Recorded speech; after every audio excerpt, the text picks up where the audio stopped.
Greetings all, and welcome to Lucas Sprues. In this video I'll be doing a inbox review and comparison of two 1/72nd scale i16s, one from ICM and the other a vintage kit from Revell. So starting out with the oldest, which is obviously the Revell kit. This one was originally released according to Scalemates in 1964, and interestingly the last time it was released was about 1995 or 4, and that was with Matchbox, so a interesting 30-year history there. On the box, we've got a really beautiful picture of two i16s taking off, a sort of vintage painted classic box art there with a snowy runway and flames coming out of the exhausts and a beautiful sunrise or sunset. We've got the titles of Polikarpov I-16 at the top and on this little plaque here, and then we've just got the scale, the Revell logo, and a little thing saying exclusive to mill slide, so some sort of promotional thing. On the top and bottom of the box, we have advertisements for other kits in the Revell's range, and then we've just got repeats of the box art on the top there and nothing on the bottom. We do also have a kit ID of H635. So opening up the box here, now we have a few little things here. We've got our instructions, a correction set or a set of instructions for a correction kit, which I'm not sure would have been original. I suspect not, and it's just been added, but it's a wing replacement panel, fillet, and horizontal tail and vertical tail. So a replacement for a few parts in this kit. The main parts for the kit are molded in green and just put in this bag temporarily, and we've got these grey replacement parts as well.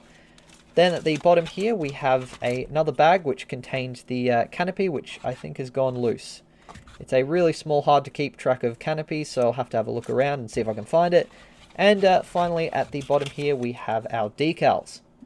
So having a closer look at our instructions, they're a fold-out format, and unfortunately it's going to be a bit tricky, I think, to actually fold them up to make them take up a little bit of space, but luckily they're not absolutely massive. On the front we have a nice little drawing of a i16 and then a nice comprehensive bit of history on the aircraft and a little bit of information on its specifications about its armament and engine.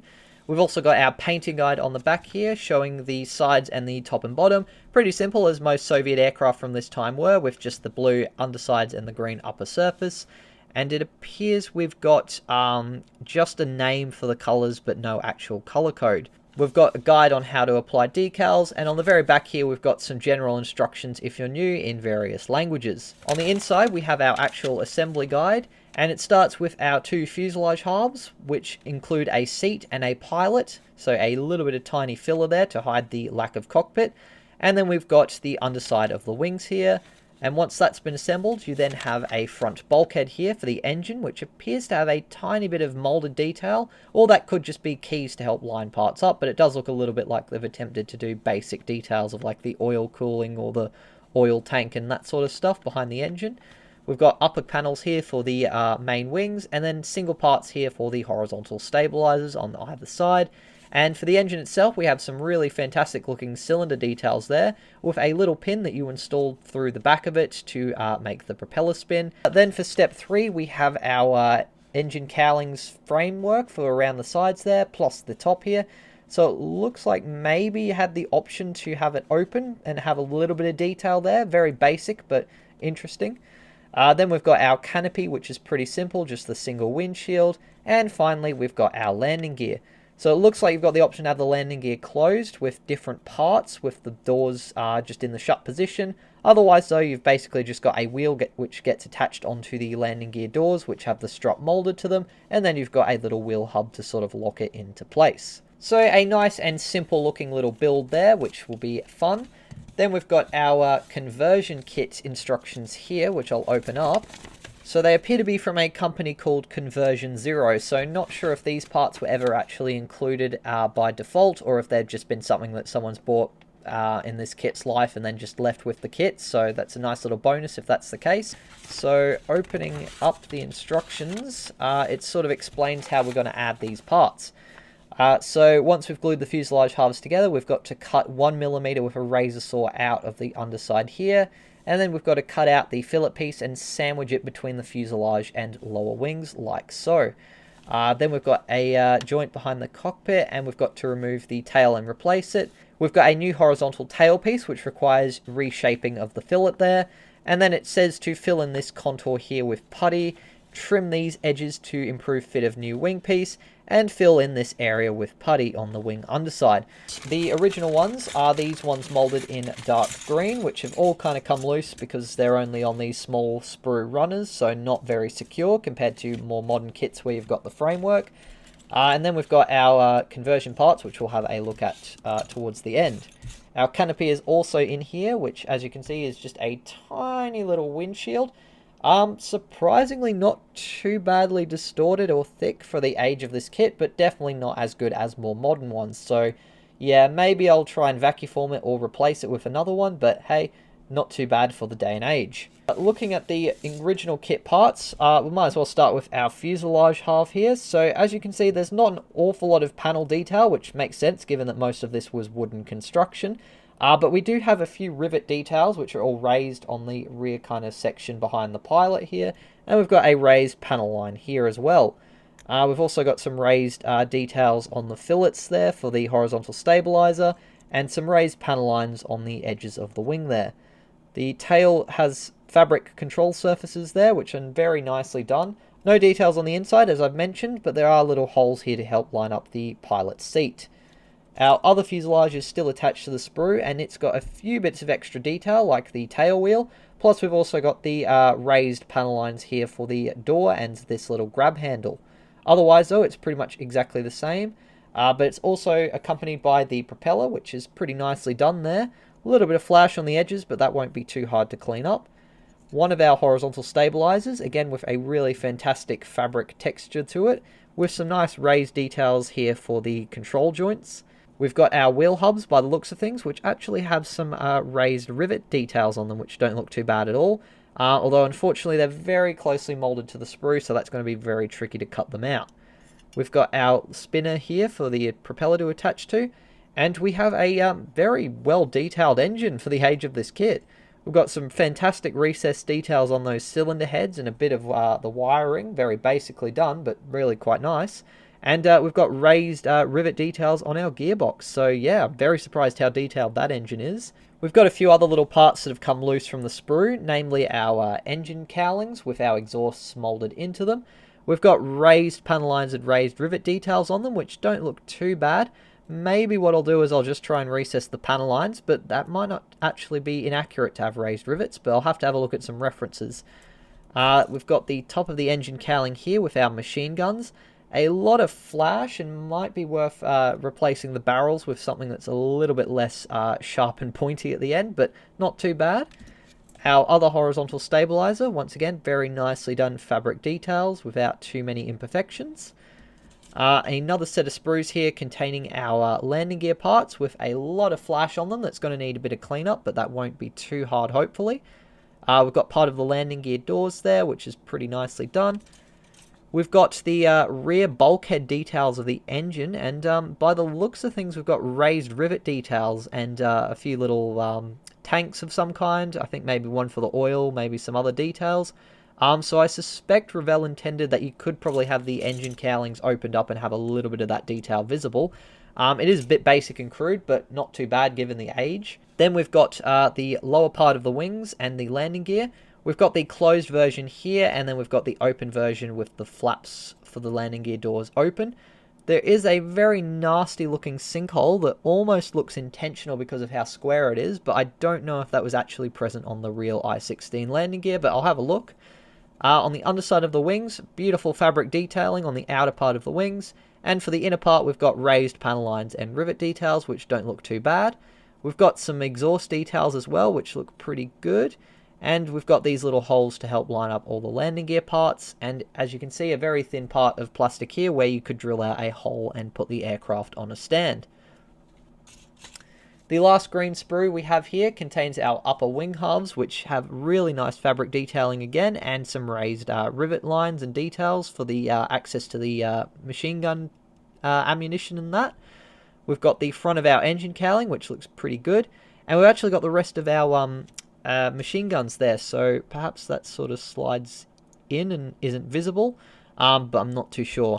But it looks pretty good, and we've got a pretty nicely done pilot here. He looks actually properly Russian. He does have a massive hole in his back, so maybe he's been shot by flak, but hopefully if he's on the seat, that will be covered up.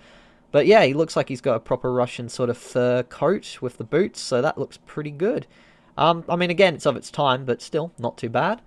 And lastly, we have his seat, which, yeah, I don't think it looks too accurate to an I-16 seat, but hey, it's a seat. We've got our conversion parts here, which don't really have the same beautiful fabric representation on the inner part of the panel lining there. They're sort of just raised, very thin raised lines for each fabric area, and the same for the controls. Comparing them to the upper side of the wing, I can see the shaping difference is quite noticeable. As you can see, the wings have a much more circular rather than sharp and pointy edge to them. So yeah, I'd say it probably would be worth correcting that, given that I've got the option there. Maybe I might even try 3D printing my own wings though, just because I think the original wings have better detailing, but they're not the right shape. But the correctly shaped ones don't look as nicely detailed, so it's a bit of a catch-22 there. It's the same story for the horizontal stabilizers there. So yeah, the corrected shaped ones are a bit more similar, but there's a little bit more of a leading edge there that's a little bit sharper. So yeah, the tail I think is pretty similar in shape, maybe slightly pointier. To me the tail looks pretty similar. So yeah, tiny bit more of a fillet there. So yeah, getting a little bit nitpicky perhaps. I think given that it's an older kit, you might be better off just building it as it is and letting it be a little bit flawed. As I've said, may 3D print my own, because I think I could possibly get a better result with the printer if I learn how to clean up print lines a little bit better on smoother surfaces. But for the most part, you're probably better off just building this as it is and having it as a slightly inaccurate vintage i16 rather than trying to convert it. And last of all, we have our decals, which probably aren't going to be the best to use given how yellow that number 4 is and the fact that the clear film is visible and also yellow. But pretty bog standard Soviet markings with the red stars and a simple number to identify which aircraft it is within the squadron. We do also have this little Polikarpov I-16 text, which is pretty cute. If you had a little display stand, I'd imagine you could put that on there and that would look pretty nice. But yeah, probably going to have to replace these given their age and the fact that they've probably deteriorated and obviously gone yellow. But hey, I'm sure when they were brand new, they were a nice little thing to add to the kit. Moving on to the much newer ICM I-16, and this one specifically is a Type 24 rather than just a generic representation of a I-16. And this, according to Scalemates, originally came out in 1999 and has seen various reissuings with extra parts and slight changes and decals, and has most recently been issued in 2023. So we once again have two I-16s flying together. This time they're already airborne, flying over a little Russian village in the middle of the steppe with a lot of snow, and it looks like this might be a lake or a harbour with a little lighthouse. So a nice little picturesque scene there, which looks really good.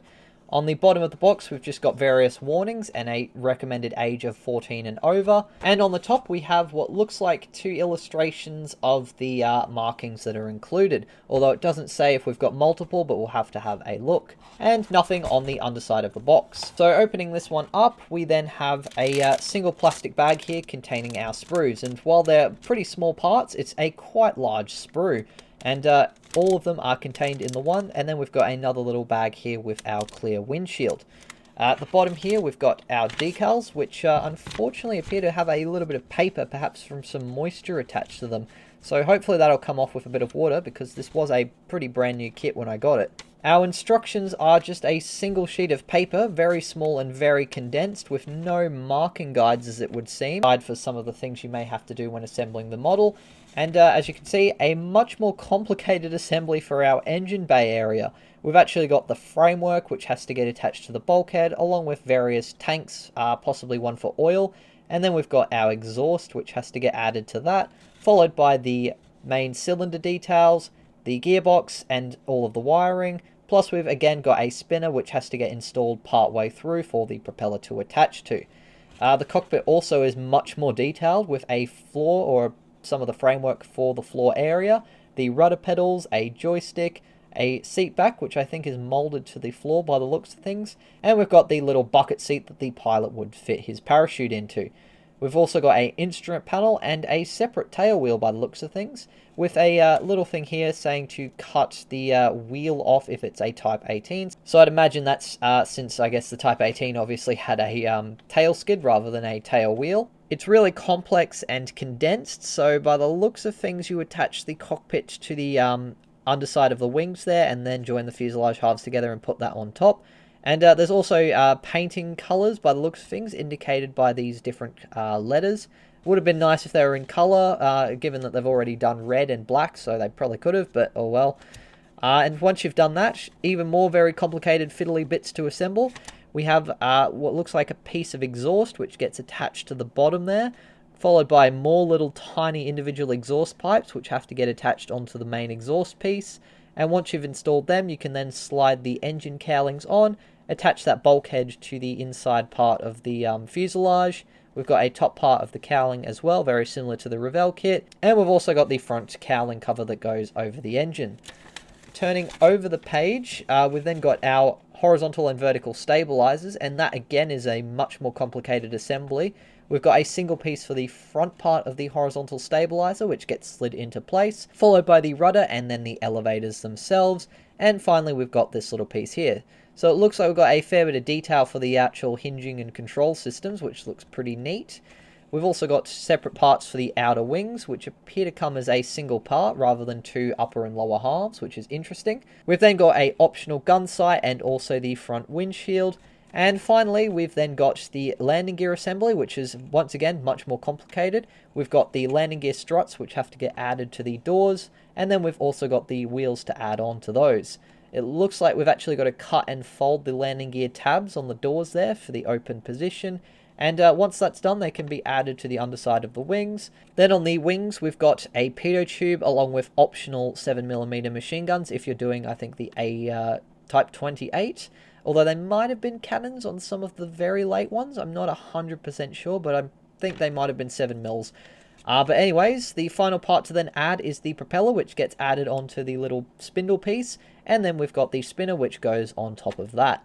So very cramped and not very user-friendly instructions, and it would have been much better if they were a little bit more extended and in colour, but hey, I'm sure if you read them very carefully, you'll be able to still assemble this little aircraft. Having a closer look at the plastic parts, they all come in this single bag here. And then we've got a tiny little clear plastic wrap for our clear parts. So the canopy has already come off the sprue, but our machine gun sight there is still intact, and it is microscopic. The canopy definitely a lot cleaner molded than the Revell one, and probably a similar thickness, which is interesting. They're very curved shapes there, so there is a fair bit of distortion, but you're not going to see too much through that windshield anyways, because it's pretty much in front of the cockpit. And as for the main sprues, in this bottom corner we have our cockpit floor area with the seat back and the little cushion headrest, with a nice subtle little leather texture to it, which looks pretty good. We've got parts of the engine kind of cowling fairing areas with a little bit of the wing attached by the looks of things. There's a few little marks on them. I think they might be very, very subtle recessed panel lines and rivets, but they're very, very weakly molded, so they're a little bit hard to see. We've got that part of the exhaust that goes on the underside of the wings, which actually has a little bit of a drilled sort of divot out there, which doesn't look too bad. We've got the spinner piece for the propeller. We've got our engine hatches, or the cowling sort of fairings on the side with the holes for the exhausts. And if you look really closely, you can see they've actually done really tiny recessed rivet details. That looks pretty good, although unfortunately it's not super cleanly molded, so it's going to be very hard to paint those and have them still show. But probably in scale, so I'm sure a lot of people are happy with that. Our main instrument panel here has some recessed holes, and it actually has tiny raised details for the dials there, so if you dry brush those you'll actually be able to see them, which would be pretty neat. We've got our oil tank here, which doesn't look too bad either. Definitely a lot more detailed than the Revell kit's basic representation. Our wheels here have a very nice amount of raised riveting details. And I think they've actually tried to do text on the tyres, like the sort of tyre company. It's very, very faint and not very crisp moulding, but I think they actually have tried to do that, which is awesome. On the inside of the wheels, we appear to have a brake line sort of molded there, plus we've got some really nice raised rivet details on the hubs there. Our framework and bulkhead for the engine looks pretty decent with some recessed rivets on raised ribbing. We've got our bucket seat for the pilot, some sort of tank or intake that goes, I think, on the engine bulkhead just here. Then we've got some really fine parts here, along with our two types of spinners. So I think we've got a later type with a hole there for either a weapon or perhaps cooling or an inlet of some kind. Or we have this sharper pointy one, which I think is from earlier models. Then we've got our antenna here, along with all of the really tiny exhausts. There is a fair bit of flashing, so yeah, quality definitely not the best on these sprues, but there is a lot of detail on them. So yeah, bit of cleanup and they should look pretty good. We've got our rudder pedals there, which are pretty nicely detailed as well. Our tail wheel there, which looks pretty good and very, very small.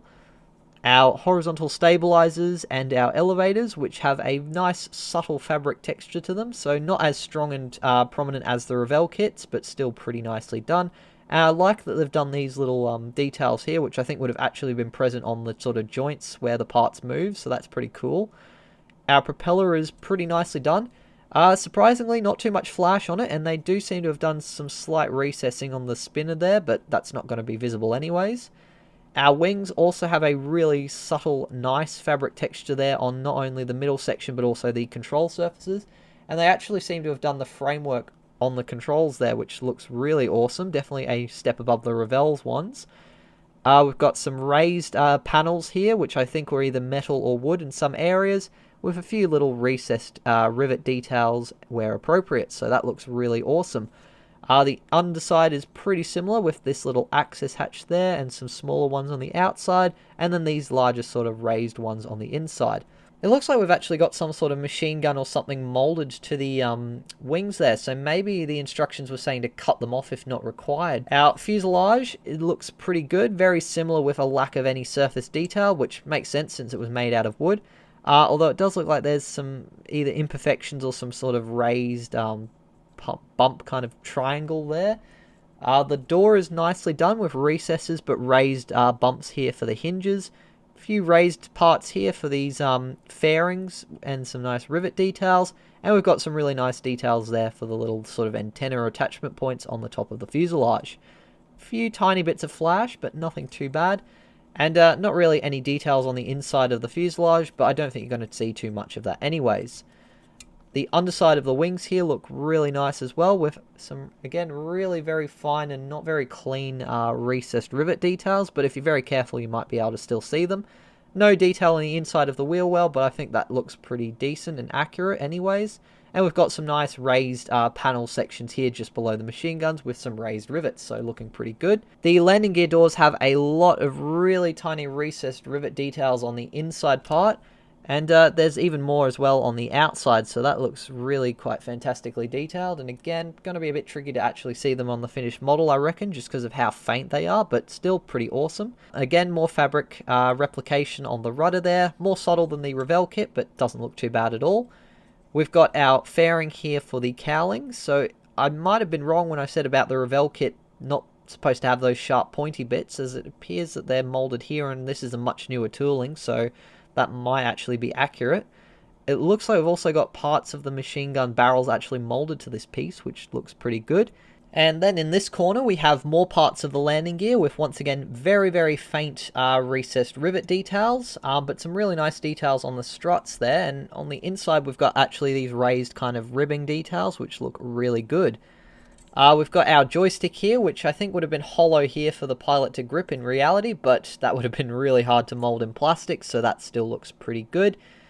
We've got these mysterious parts here, which I think are some sort of machine gun mounting system for the wings and possibly an antenna. And finally, in this corner, which I sort of skipped over earlier, we have our engine details.